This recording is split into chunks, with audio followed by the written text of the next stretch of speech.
بسم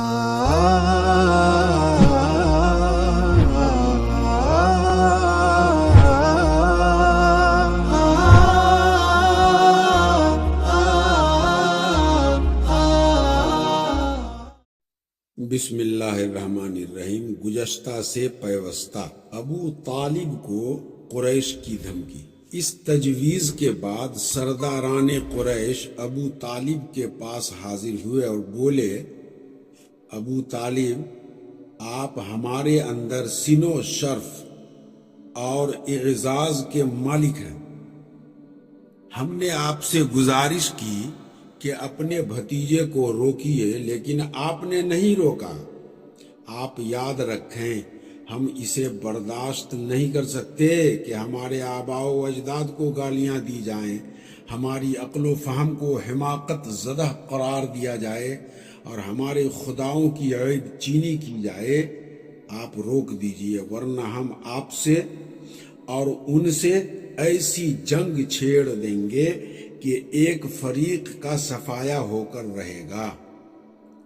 ابو طالب پر اس زوردار دھمکی کا بہت زیادہ اثر ہوا اور انہوں نے رسول اللہ صلی اللہ علیہ وسلم کو بلا کر کہا، بھتیجے، تمہاری قوم کے لوگ میرے پاس آئے تھے اور ایسی ایسی باتیں کہہ کر گئے ہیں، اب مجھ پر اور خود اپنے آپ پر رحم کرو اور اس معاملے پر مجھ پر اتنا بوجھ نہ ڈالو جو میرے بس سے باہر ہے۔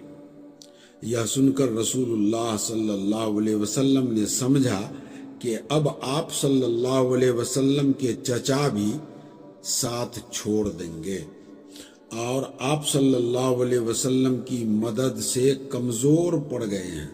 اس لیے فرمایا، چچا جان، خدا کی قسم، اگر یہ لوگ میرے داہنے ہاتھ میں سورج، بائیں ہاتھ میں چاند رکھ دیں کہ ہم اس کام کو اس حد تک پہنچائے بغیر چھوڑ دوں کہ یا تو اللہ اسے غالب کر دے یا میں اسی راہ میں فنا ہو جاؤں، تو نہیں چھوڑ سکتا۔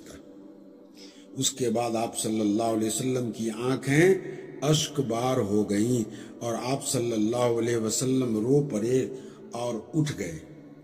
جب واپس ہونے لگے تو ابو طالب نے پکارا اور سامنے تشریف لائے تو کہا، بھتیجے، جاؤ، جو چاہو کہو، خدا کی قسم میں تمہیں کبھی بھی کسی بھی وجہ سے چھوڑ نہیں سکتا۔ اور یہ اشعار کہے جن کا ترجمہ ہے، بخدا وہ لوگ تمہارے پاس اپنی جمیعت سمیت بھی ہرگز نہیں پہنچ سکتے، یہاں تک کہ میں مٹی میں دفن کر دیا جاؤں۔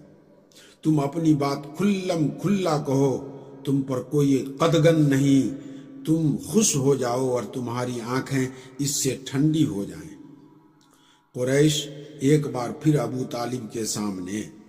پچھلی دھمکی کے باوجود جب قریش نے دیکھا کہ رسول اللہ صلی اللہ علیہ وسلم اپنا کام لگاتار کیے جا رہے ہیں تو ان کی سمجھ میں آ گیا کہ ابو طالب رسول اللہ صلی اللہ علیہ وسلم کو چھوڑ نہیں سکتے، بلکہ اس بارے میں قریش سے جدا ہونے اور ان کی عداوت مول لینے کو تیار ہیں۔ چنانچہ وہ لوگ ولید ابن مغیرہ کے لڑکے عمارہ کو ہمراہ لے کر ابو طالب کے پاس پہنچے اور ان سے یوں عرض کیا، اے ابو طالب، یہ قریش کا سب سے بانکا اور خوبصورت نوجوان ہے، آپ اسے لے لیں اور اس کی دیت اور نصرت کے آپ حقدار ہوں گے۔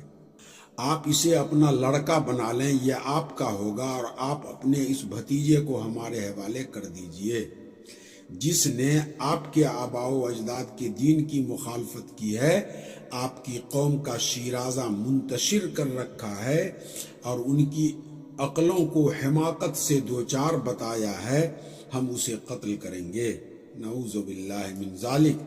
بس یہ ایک آدمی کے بدلے ایک آدمی کا حساب ہے۔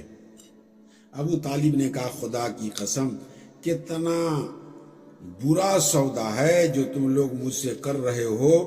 تم اپنا بیٹا مجھے دیتے ہو کہ میں اسے کھلاؤں پلاؤں پالوں پوسوں، اور میرا بیٹا مجھ سے طلب کرتے ہو کہ تم اسے قتل کر دو۔ خدا کی قسم، یہ نہیں ہو سکتا۔ اس پر نوفل ابن عبد مناف کا پوتا مطعم ابن عدی بولا خدا کی قسم اے ابو طالب تم سے تمہاری قوم نے انصاف کی بات کہی ہے اور جو صورت تمہیں ناگوار ہے اس سے بچنے کی کوشش کی ہے، لیکن میں دیکھتا ہوں کہ تم ان کی کسی بات کو قبول نہیں کرنا چاہتے۔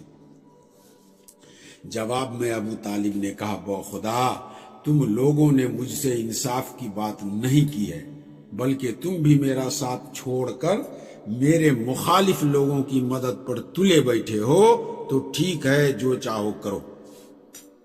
سیرت کے ماخذ میں پچھلی دونوں گفتگو کے زمانے کی تعیین نہیں ملتی، لیکن قرائن و شواہد سے ظاہر ہوتا ہے کہ یہ دونوں گفتگو سن 6 نبوی کے وسط میں ہوئی تھی اور دونوں کے درمیان فاصلہ مختصر ہی تھا۔